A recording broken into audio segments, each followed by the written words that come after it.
E aí, gente, tudo bem? Como é que vocês estão? Nos últimos dias, o Senhor tem me chamado a colocar o meu rosto diante das câmeras, não só ficar por trás das câmeras, e compartilhar um pouco do que eu tenho estudado, do que ele tem me falado nesse tempo. E hoje eu vou começar a partir da carta de Filemão, né? De Paulo para Filemão.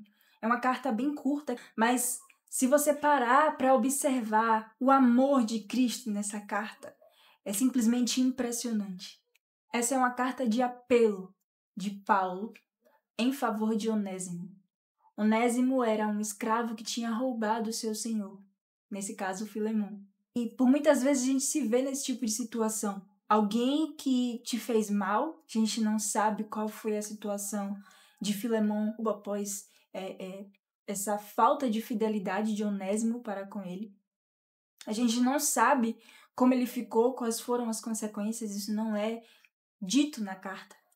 Mas se entende também que, a partir da conversão, tanto de Filemão quanto de Onésimo, tudo que foi feito é apagado e o Senhor perdoa. E nós devemos também nos amar uns aos outros, assim como o Senhor nos amou. E o Senhor nos amou até o fim, até a morte de cruz. E é muito difícil fazer essa mesma coisa quando nós temos essa luta entre a carne e o espírito. E é por isso que Deus enviou Jesus, justamente para que nós pudéssemos ter Jesus como o nosso modelo. Ele sofreu esse embate da carne e do espírito, ele foi tentado, Foram muitas coisas que aconteceram com Cristo, coisas essas que nem aconteceram conosco. Mas o Senhor veio em carne para nos mostrar que é possível. Por mais que a dor seja grande, por mais que, meu Deus, aquele irmão, ele me roubou, ele me deixou aqui sem uma mão na frente e outra atrás, eu não tenho o que fazer, eu confiei nele, ele quebrou a minha confiança, a falta de fidelidade. E aí vamos ler a carta para que nós possamos entender de melhor forma o que Paulo fala, né? Contudo, por amor, peço-te, sendo eu tal como sou, Paulo, o velho, e agora também prisioneiro de Jesus Cristo. Peço-te por meu filho Onésimo, que gerei nas minhas prisões, o qual no outro tempo te foi inútil, mas agora muito útil a ti e a mim, e que te envio de volta. Tu, portanto, torna a recebê-lo como as minhas próprias entranhas. Eu bem quisera reter comigo para que em teu nome me servisse nas prisões do Evangelho.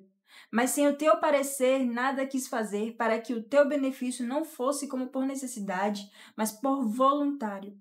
Porque bem pode ser que ele tenha se apartado de ti por algum tempo, para que o recebesses para sempre. Não já como um servo, mas além de um servo, como irmão amado, especialmente para mim, e quanto mais para ti, assim na carne como no Senhor. Assim, pois, se me tens por companheiro, recebe-o como a mim mesmo. E se te fez algum mal ou te deve alguma coisa, põe isso na minha conta.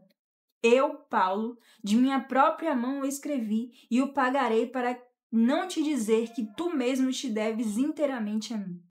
Aqui nós temos Paulo se colocando nesse lugar de culpa em favor de Onésimo. Ele pede a Filemão que se existe alguma rixa, alguma dor, ressentimento ainda em relação ao Onésimo, que coloque na conta dele, que seja feito como Cristo fez conosco. E ele não menciona isso, mas a gente pode fazer essa assimilação. Paulo aqui está disposto a sofrer. Suponha que fosse de forma literal e o ressentimento que Filemão tinha por Onésimo fosse invertido, sabe? Fosse trocado e Paulo sofresse com esse ressentimento. Estaria tudo bem, porque ele fez isso em favor da igreja, em favor do corpo, em favor de Cristo. Existem vários personagens aqui. Existe Paulo como intercessor, existe Filemão como aquele que tem agradado ao Senhor de todas as formas possíveis, mas que tem ali algo que ainda o prende. O Senhor nos conhece por inteiro, o Senhor nos conhece do início ao fim. Ele é o Deus que nos examina. Então, ele sabe o que é que a gente está ignorando, ele sabe o que é que a gente não está... por quem a gente está deixando de orar, seja o que for. E nós temos Onésimo, que foi quem roubou o seu Senhor e precisa do perdão. E agora teve suas ações redimidas, mas ele precisa também se colocar nesse lugar de perdão e de pedir perdão e de fazer esse caminho de volta com os irmãos, com aqueles que ele pecou. Então, qual desses três você está sendo ou está deixando de ser? Existem muitas intercessões que eu poderia estar fazendo e não tenho feito. Oração, seja o que for. Esse também é um cuidado de Cristo. Essa também é uma forma de amar em Cristo Jesus o seu próximo, o seu irmão, o seu familiar. Aquele que você nem... sabe? Esse é o amor que Cristo fala. E esse é o mandamento que ele nos deixa também. Então, eu espero que o Senhor fale ao seu coração assim como ele falou ao meu. E que você faça o caminho de volta, que você se analise, porque isso também é importante. Que você analise o seu coração, a sua mente e entenda como você tem se comportado em um tempo tão importante, em um tempo tão próximo da vinda do nosso amado. Que Deus esteja com você e que Ele esteja dia após dia te moldando conforme a vontade dele.